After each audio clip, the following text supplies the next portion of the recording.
bienvenue pour ce nouvel épisode d'Incitation du lundi. Aujourd'hui, je te propose de créer des outils en fait de peinture, on va dire, à base de choses que tu vas trouver dans ton jardin ou dans un parc et d'utiliser des couleurs que tu n'aimes pas pour essayer peut-être de dédramatiser un petit peu le rapport, notre rapport aux couleurs en question. Donc pour faire ça, on va avoir besoin de papier sur lequel on va venir dessiner, toujours mon bloc de papier à pas cher de chez Action, parce qu'il est très bien pour travailler ce genre de technique, même s'il n'est pas bon pour l'aquarelle. Je vais avoir besoin de choses que j'ai glanées dans mon jardin. Donc mon idée à moi, c'est tout d'abord d'utiliser, bon ça c'est une branche de prêle en fait qui va me servir de pinceau, on va voir ce que ça donne.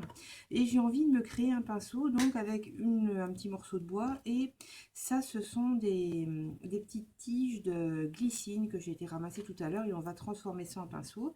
J'ai un petit peu de fil avec moi pour pouvoir assembler mon pinceau justement, une paire de ciseaux parce que je vais peut-être avoir besoin de couper les petites tiges de glycine, j'ai de l'encre de Chine et j'ai pris 2 tubes d'acrylique, des couleurs que j'aime pas du tout.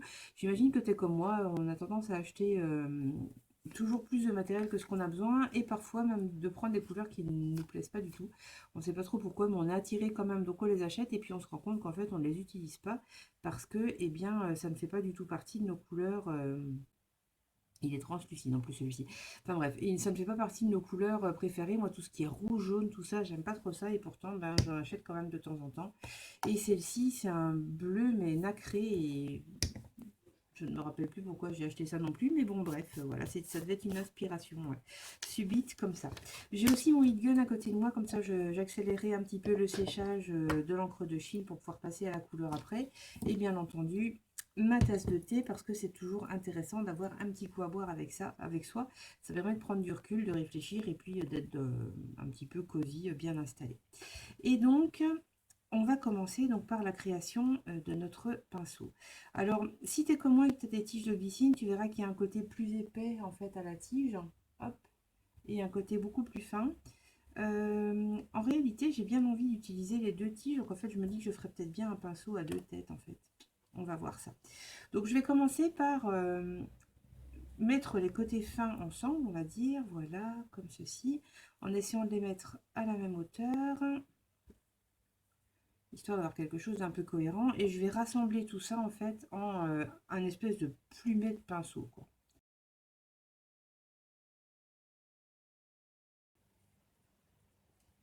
Voilà, donc tu vois, je les ai mises toutes plus ou moins à la même hauteur.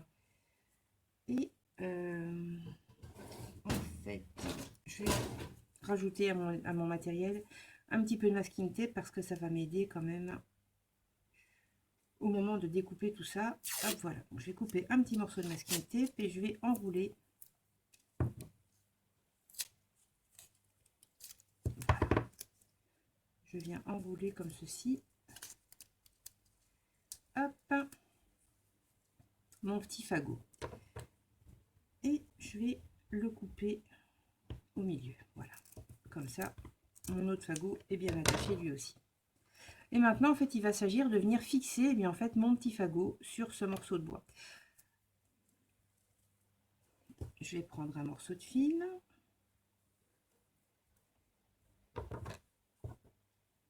Hop, comme ceci. Je vais dérouler mon papier adhésif.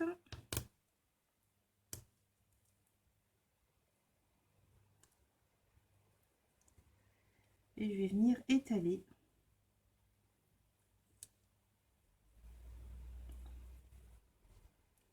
mes petites brindilles là sur le papier adhésif. En les mettant bien côte à côte, comme ça je vais pouvoir enrouler beaucoup plus facilement en fait mon morceau de bois avec toutes mes petites brindilles que si je devais le faire sans les coller d'abord, ce serait beaucoup plus compliqué, quoi. Là, on va se faciliter un petit peu la tâche, sinon on va en avoir pour très longtemps avant que ça fonctionne vraiment correctement.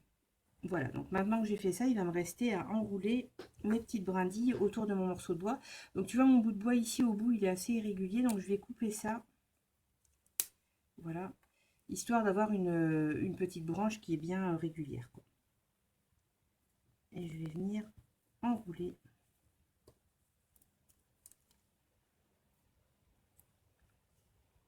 les brindilles autour de mon bout de bois, comme ceci. Voilà. Et là, tu vois, mon pinceau, il est un petit peu trop épaté, en fait, il est un petit peu trop éclaté, hein, pour pouvoir être pratique à utiliser. Donc, ce que je vais faire, c'est que je vais venir resserrer tout ça avec mon petit fil. Tu vois, je viens juste enrouler mon fil autour de mes brindilles et je vais descendre sur le bout de bois de la même façon. Voilà, comme ceci. Et comme ça, je vais avoir un pinceau qui va être plus resserré, qui va être beaucoup plus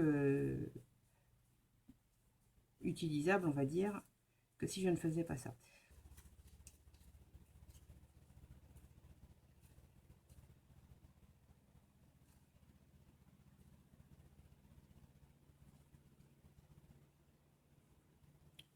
Pour arrêter mon fil, je vais simplement réutiliser un petit morceau de scotch que je vais venir refixer. Alors c'est un peu moins joli, c'est sûr, mais au moins ça m'assurera quelque chose qui va pouvoir tenir un petit peu dans le temps.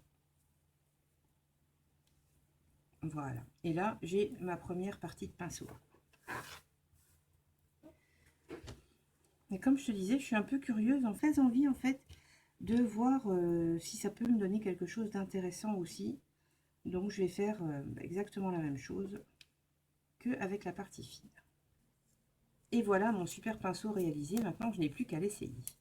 Et j'ai aussi une autre branche qui est une branche de glycine sur laquelle je suis venue fixer de l'herbe sèche que j'ai récupérée dans mon jardin. Donc tu vois, j'ai fait un espèce de petit boudin que j'ai fixé au bout, enfin que j'ai mis, j'ai entouré en fait le bout de ma branche avec. J'ai fixé une herbe tout autour pour maintenir le tout et un petit bout de masking tape pour que ça tienne relativement en place. Ce que je voulais en faisant ça en fait, c'était quelque chose qui soit un petit peu éponge entre guillemets pour pouvoir venir tracer sur mon papier. Et donc, l'idée en fait ici, ça va être d'utiliser ces outils-là pour venir créer des formes tout à fait aléatoires sur notre papier.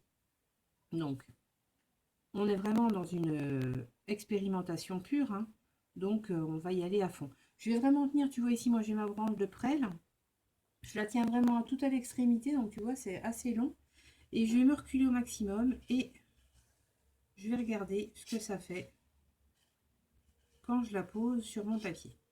Voilà, et donc tu vois, je vais vraiment faire ça mais de manière délicate, douce et lente, parce que faut pas oublier que c'est un processus un peu de lâcher prise.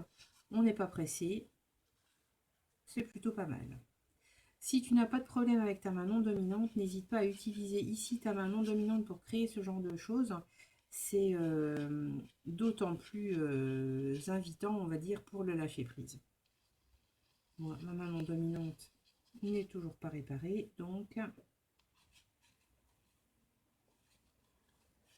je ne peux pas l'utiliser pour l'instant.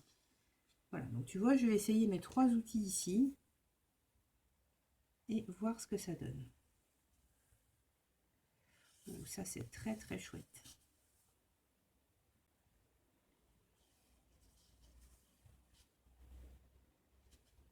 Alors ça me lâche un petit peu de foin dans l'encre de Chine, mais c'est pas grave. Je trouve ça vraiment...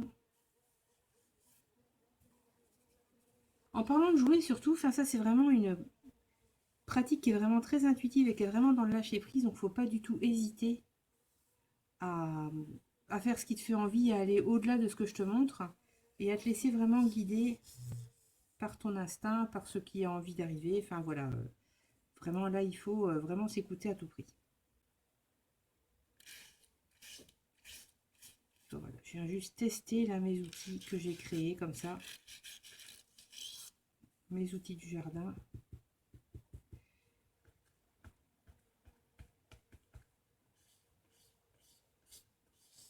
Alors, ce qui peut être génial aussi pour ce genre de test, là je ne pouvais pas trop parce que comme je suis en train de filmer, j'ai un espace limité, mais surtout ne pas hésiter à travailler sur une très grande feuille, genre un papier Jésus 55 sur 65, pour vraiment exprimer, enfin oui voilà, t'exprimer au maximum et laisser ton intuition vraiment lui laisser toute la place possible, quoi, au maximum. Voilà.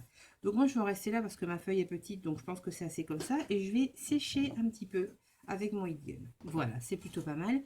Et donc maintenant que j'ai ça, en fait, je vais venir à l'aide d'un pinceau, et bien remplir certaines zones avec mes couleurs que j'aime pas. Et comme je te disais tout à l'heure, c'est plutôt intéressant d'utiliser des couleurs qu'on n'aime pas ici, parce que il n'y a pas d'enjeu, une fois de plus.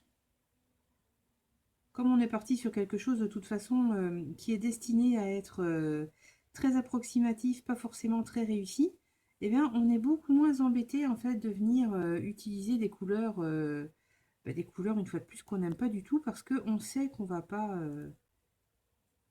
créer un chef-d'œuvre ici. C'est pas du tout l'idée. L'idée c'est vraiment de lâcher prise et de partir sur de la découverte de quelque chose. Et donc, tant qu'à faire, eh bien, autant utiliser ces couleurs mal aimées. À la limite, plus on les utilisera et peut-être plus on trouvera quelque chose d'intéressant dans leur utilisation, quoi. Et je vais juste mettre quelques touches en fait de ces couleurs. Je ne vais pas du tout remplir partout, hein. Là, moi, ce que je veux, c'est vraiment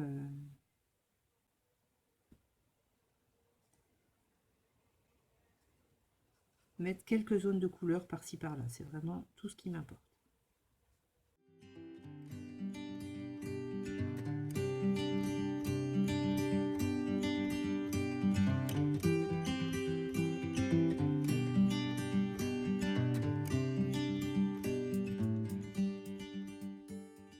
Et alors à partir d'ici, on fait comme on veut. Si tu as envie d'en rester là, eh bien tu en restes là, il n'y a pas de souci. Moi, j'ai envie de continuer à jouer, donc je vais continuer à jouer. Je vais faire un petit peu de mark making, sur toutes ces zones là que j'ai remplies et sur les autres aussi, pourquoi pas. Mais je sens que j'en ai pas fini avec mon temps de création, donc je vais continuer en fait, tout simplement, à jouer sur mon morceau de papier. Et là, c'est vraiment important de s'écouter parce qu'on est vraiment dans quelque chose d'intuitif et puis dans quelque chose qui nous sert à nous amuser et à prendre du bon temps. Donc c'est vraiment important en fait de jouer tant qu'on a envie de jouer. Et si on est là pour s'amuser, c'est dommage de s'arrêter en plein milieu alors qu'on a encore envie de continuer. Donc comme j'ai envie de continuer à jouer, eh bien je continue à jouer. Et je vais continuer ainsi jusqu'à ce que j'en ai assez tout simplement.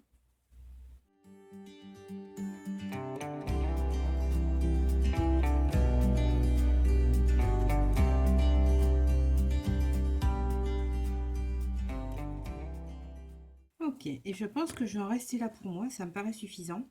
Je suis arrivée au bout de mon temps de... Pas de mon temps, mais peut-être de mon envie en fait de jouer. Et donc, il est temps pour moi d'en rester là. Et c'est très bien comme ça. Quoique, tu vois, on finit toujours par y revenir en se disant, tiens, et si on faisait ça en plus? Ça, c'est assez sympa. Donc voilà, c'est que le temps de s'arrêter n'était pas encore venu.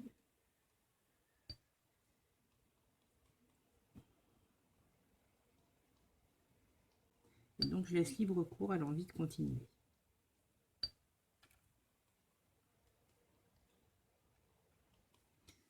Ok. Et cette fois, ça me paraît vraiment bien et je vais vraiment rester là. Voilà, donc j'espère que cette incitation du lundi t'a plu. J'espère que ça t'a donné envie d'essayer des trucs de créer des outils déjà toi-même avec des choses que tu peux trouver dans un parc ou dans ton jardin. J'espère que ça va te donner envie de lâcher prise un petit peu et de laisser arriver un petit peu plus de décontraction, on va dire, un petit peu dans ton art. Que ça va te donner aussi envie d'essayer des couleurs que tu n'aimes pas et de jouer avec ces couleurs-là parce qu'elles peuvent être tout à fait intéressantes.